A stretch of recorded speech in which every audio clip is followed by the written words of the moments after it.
Yang pertama, prinsip teknologi pasca panen, di mana ini melalui beberapa tahapan, diantaranya pengumpulan bahan baku, sortasi basah, pencucian, perajangan, pengeringan, sortasi kering, pengepakan dan penyimpanan, serta pemeriksaan mutu.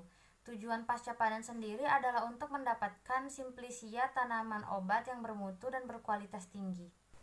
Selanjutnya, kualitas simplisia. Untuk mendapatkan kualitas simplisia yang baik, perlu diperhatikan ruang penyimpanan dan suhu saat simplisia disimpan.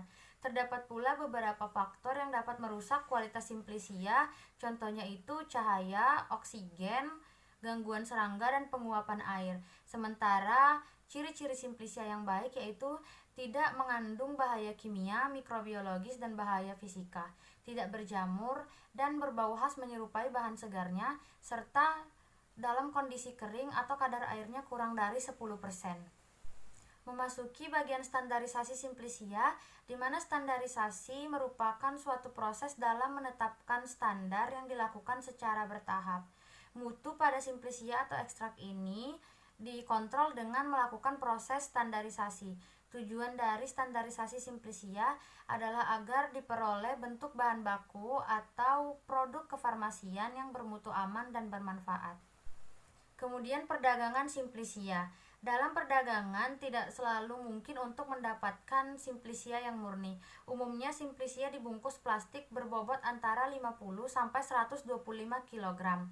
Perdagangan simplisia sendiri melalui 3 tahapan. Yang pertama yaitu produsen, petani atau pengumpul bahan-bahan simplisia, kemudian distributor sebagai pengepul atau dapat menyalurkan langsung kepada konsumen. Selanjutnya adalah konsumen sebagai pengguna langsung atau mungkin sebagai pedagang.